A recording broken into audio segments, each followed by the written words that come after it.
వేదికను అలంకరించిన పెద్దలకు, ఈ యాజమాన్య నా సహా అధ్యాపకులకు, అదేవిధంగా ఇక్కడికి విచ్చేసినటువంటి శ్రీ విద్యానిధి స్కూల్ యొక్క కుటుంబ సభ్యులందరికీ కూడా నా హృదయపూర్వక నమస్కారములు. పెద్దలు ఇప్పటి వరకు చాలా చాలా గొప్ప విషయాలు మీ అందరికీ తెలియజేశారు. ఈ విద్యా సంస్థ యొక్క యాజమాన్యం తలపెట్టినటువంటి వాటిలో గొప్ప కార్యక్రమం ఏదైనా ఉందంటే మీ అందరినీ ఇక్కడికి సమకూర్చడమే. ఆ సమకూర్చడంలో చాలా సఫలీకృతులు అయ్యారని చెప్పి ఈ విద్యా సంస్థ యొక్క యాజమాన్యాన్ని నా నమస్కారాలు తెలియజేసుకుంటున్నాను. అందరూ చెప్పినట్టుగానే నేను చెప్పడానికి ఏం లేదు, సార్ చెప్పారు. కానీ ఒక చిన్న విషయం, గతానికి ప్రస్తుతానికి తేడా ఒక్క చిన్న విషయంలో చెప్తాను.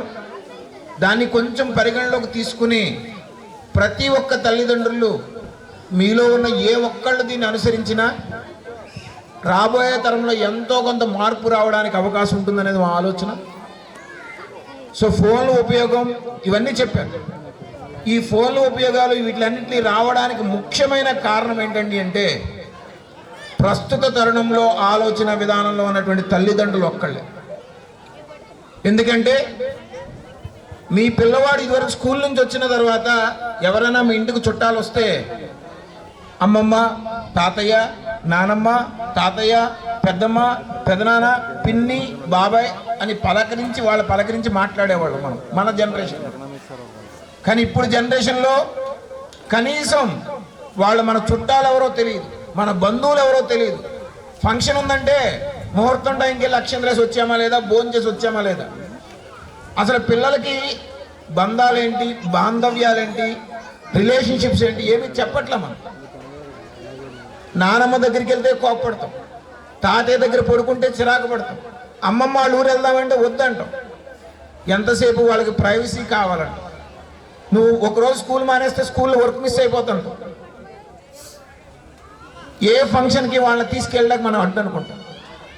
ఇదే పరిస్థితి వాళ్ళు మీకు అడ్డు కింద రావడానికి ఏమైందండి, మీరు అక్కడి నుంచి తప్పించుకోవడానికి మీరు ఫోన్ ఇవ్వాల్సి వస్తుంది. దయచేసి నా చిన్న విన్నపం ఏంటండి అంటే ఖచ్చితంగా ఆ తల్లిదండ్రుల యొక్క మీ యొక్క తల్లిదండ్రుల యొక్క విలువ వాళ్ళకి చెప్పండి. ఇదివరకు మన జనరేషన్లో ఏం చేసేవాళ్ళు అండి అంటే తాతయ్య దగ్గర, నానమ్మ దగ్గర పడుకుని వాళ్ళ చిన్న చిన్న కథలు చెప్తుంటే ఆ కథలు వింటూ మనం పెరిగాం. కానీ ఇప్పుడు మనం అసలు ఏ కథ వింటున్నామో, మన పిల్లలకి ఏ కథలో చెప్తున్నామో తెలియదు. కాబట్టి సో దయచేసి ప్రతి ఒక్క తల్లిదండ్రులు కూడా ప్రస్తుతం మన సమాజంలో పెరుగుతున్నటువంటి వృద్ధాశ్రమాలు ఏవైతే ఉన్నాయో వాటిని నిర్మూలించే విధంగా, ఓల్డ్ ఏజ్ హోమ్స్ అవి రాకుండా ఉండే విధంగా, భావితరాల్ని తయారు చేసే విధంగా మన పిల్లల్ని ఎంకరేజ్ చేయండి. ఖచ్చితంగా అటువంటి పరిస్థితి వస్తే కనుక దానికన్నా మన స్థితిలో దౌర్భాగ్యమైనది లేదు నా ఉద్దేశంలో. కాబట్టి ఖచ్చితంగా నేను చెప్పిన మంచి మాటలను అనుకుని మీలో ఏ ఒక్కరు పాటించినా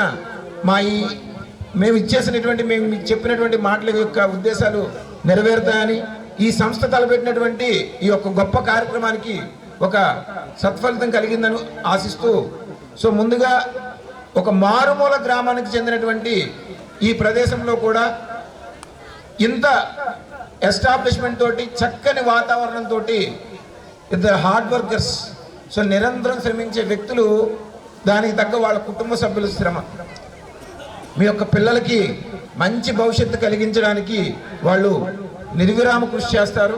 ఖచ్చితంగా వాళ్ళని నమ్మండి. సో వాళ్ళని నమ్మి మీ పిల్లల యొక్క భవిష్యత్తు యొక్క బంగారు బాటలు వేయడానికి వాళ్ళకి సహకరించండి. మీరు పూర్తి అభివృద్ధిని వాళ్ళ ద్వారా పొందండి. థ్యాంక్ యూ అనండి. Thank you so much.